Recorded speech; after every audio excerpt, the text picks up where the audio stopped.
La Genèse, chapitre 21. L'Éternel se souvint de ce qu'il avait dit à Sara, et l'Éternel accomplit pour Sara ce qu'il avait promis. Sara devint enceinte, et elle enfanta un fils à Abraham dans sa vieillesse, au temps fixé dont Dieu lui avait parlé. Abraham donna le nom d'Isaac au fils qui lui était né, que Sara lui avait enfanté. Abraham circoncit son fils Isaac, âgé de 8 jours, comme Dieu le lui avait ordonné. Abraham était âgé de 100 ans à la naissance d'Isaac son fils. Et Sara dit, « Dieu m'a fait un sujet de rire, quiconque l'apprendra rira de moi. » Elle ajouta, « Qui aurait dit à Abraham, Sara allaitera des enfants? Cependant, je lui ai enfanté un fils dans sa vieillesse. » L'enfant grandit et fut sevré, et Abraham fit un grand festin le jour où Isaac fut sevré. Sara vit rire le fils qu'Agar, l'Égyptienne, avait enfanté à Abraham, et elle dit à Abraham, « Chasse cette servante et son fils, car le fils de cette servante n'héritera pas avec mon fils, avec Isaac. » Cette parole déplut fort aux yeux d'Abraham à cause de son fils.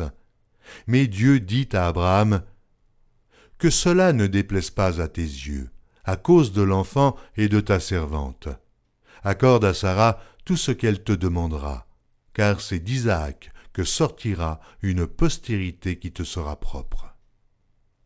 Je ferai aussi une nation du fils de ta servante, car il est ta postérité. » Abraham se leva de bon matin, il prit du pain et une outre d'eau qu'il donna à Agar et plaça sur son épaule. Il lui remit aussi l'enfant et la renvoya.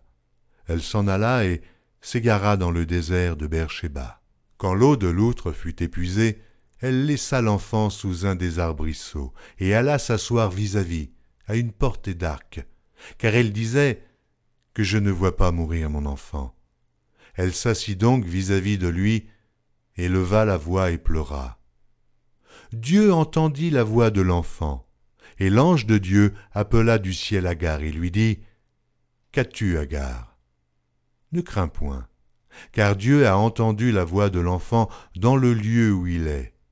Lève-toi, prends l'enfant, saisis-le de ta main, car je ferai de lui une grande nation. » Et Dieu lui ouvrit les yeux, et elle vit un puits d'eau.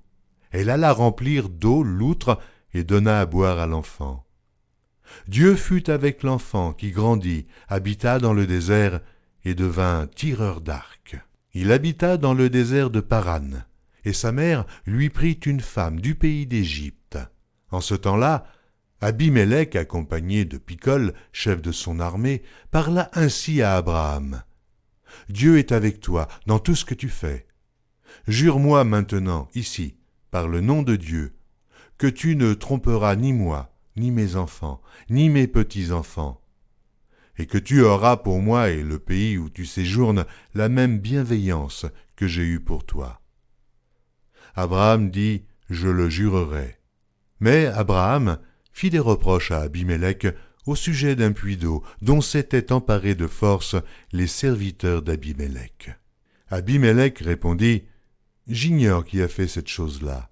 Tu ne m'en as point informé, et moi, je ne l'apprends qu'aujourd'hui. » Et Abraham prit des brebis et des bœufs qu'il donna à Abimélec, et ils firent tous deux alliance.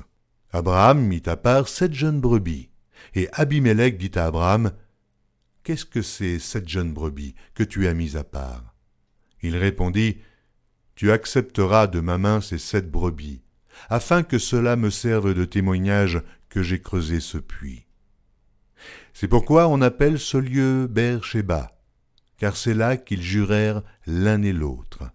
Ils firent donc alliance à Beer-shéba, après quoi Abimélec se leva avec Picol, chef de son armée, et ils retournèrent au pays des Philistins. Abraham planta des tamaris à Beer-shéba, et là, il invoqua le nom de l'Éternel, Dieu de l'éternité. Abraham séjourna longtemps dans le pays des Philistins.